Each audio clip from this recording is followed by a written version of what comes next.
সুপ্রিয় শিক্ষার্থী বন্ধুরা, তোমরা সবাই কেমন আছো? আশা করি তোমরা সবাই ভালো আছো। এই ভিডিওতে সপ্তম শ্রেণীর গণিত বইয়ের অনুশীলনী 4.2 এর প্রথম রাশিকে দ্বিতীয় রাশি দ্বারা ভাগ করো নিয়ে আলোচনা করবো। যারা চ্যানেলটি সাবস্ক্রাইব করে রাখো, তোমাদের অনেক উপকার আসবে। প্রথম রাশিকে দ্বিতীয় রাশি দ্বারা ভাগ দেখো। প্রথম রাশি 45a⁴ n 9a²। অর্থাৎ আমরা প্রথম রাশিকে দ্বিতীয় রাশি দ্বারা ভাগ করার আগে আমরা এই দুটো সূত্র জানবো। দেখো, এর ভিত্তি এম, এটাকে ভিত্তি বলে, এটাকে সূচক বলে, বা এটাকে ভিত্তি বলে, এটাকে সূচক বলে। যখন ভিত্তি এক এবং সূচক ভিন্ন, তখন দেখো এই সূত্রটা কি হয়, এ ভিত্তিক এম মাইনাস এম। আর এ ভিত্তি এম গুণ এ ভিত্তিক এন যখন গুণ আকারে থাকে, ভিত্তি এক এবং সূচক ভিন্ন, তখন সূচক অর্থাৎ পাওয়ারের যোগ হয় এ ভিত্তি এম প্লাস এন। আমরা এই দুটো সূত্র নিয়ে এখানে কাজ করবো। দেখো এখানে 45a⁴ ভাগ 9a²।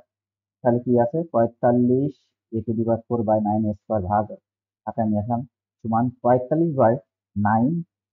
দেখো 45/9 আর a², আচ্ছা তাহলে এখানে কি থাকে, দেখো 5 নং 45, এখানে 5 থাকে আর এখানে 5। দেখো এ যখন ভিত্তি এক এবং সূচক ভিন্ন ভাগকার রয়েছে, দেখো আমরা এই সূত্র অ্যাপ্লাই করব। এই সূত্র অনুযায়ী কি আছে, এ এ এ ভিত্তি কাটায় m4 - 2, তাহলে এখানে কত থাকে a² অর্থাৎ 5a², নিয়ে ভাগফল 5a²। আশা করি তোমরা এটি বুঝতে পেরেছো।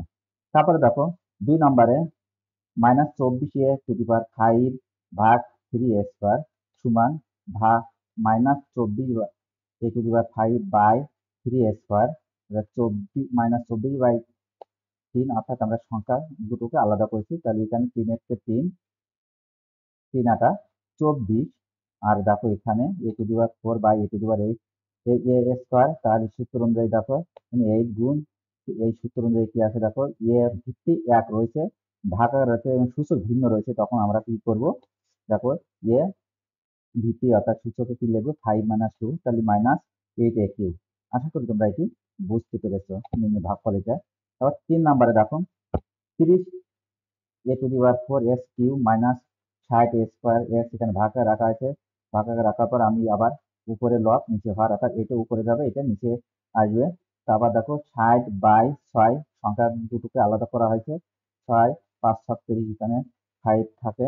আর এখানে দেখো a⁴/a² গুণ x³/x, তাহলে দেখো -5 থাকে। এখন সূত্র অনুযায়ী কি আছে, যখন ভিত্তি এক সূচক ভিন্ন ভাগ আকার রয়েছে, দেখো কি আছে সূত্র অনুযায়ী, দেখো এই সূত্র অনুযায়ী কি আসে, am/n সমান এ ভিত্তি m - n। তাহলে আমি সেই এ অনুযায়ী কি লিখছি, দেখো এ ভিত্তি অর্থাৎ সূচকে কি লিখে 4 - 2 গুণ এটা কি আছে x3 - 1।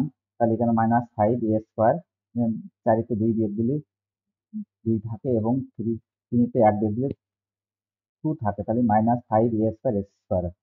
ভাগফল এতে। আশা করি তোমরা এটি বুঝতে পেরেছো।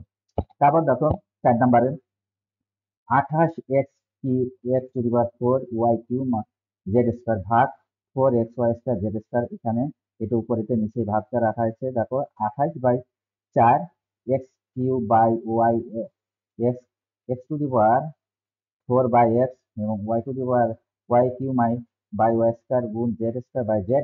এখন দেখো এখানে 4 শাখা কত হয়, 28, এখানে 7 থাকে। দেখো -7, এখানে এই সূত্র অনুযায়ী কি থাকে, x⁴ গুণ y⁴ গুণ z⁴ তাহলে দেখো এখানে -7, এখানে কত 4 তে 1 বাদ দিলে 3 থাকে এবং 3 তে 1 বাদ দিলে 1 থাকে, এখানে 1 দেওয়ার প্রয়োজন হয় না। দেখুন 2 তে 1 বাদ দিলে 1, এখানে 1 লেখা হয় না। তাহলে কি থাকে, দেখো -7x²yz, অর্থাৎ এটা ভাগফল। আশা করি তোমরা এটি বুঝতে পেরেছো।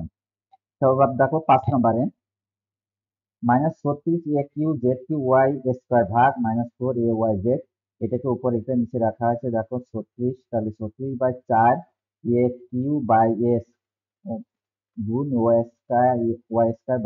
গুণ z2/z। তাহলে এখানে কেটে এটা কত থাকে, 4 নং 36।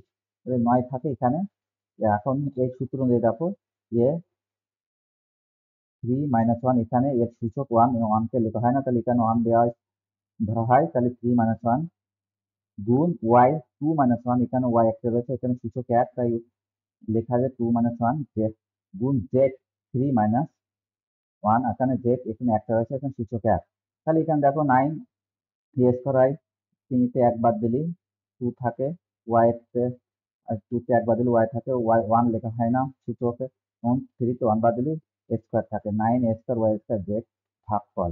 আশা করি তোমরা বুঝতে পেরেছো। তাহলে আজ এই 5 দাগ পর্যন্ত। Thank you everyone.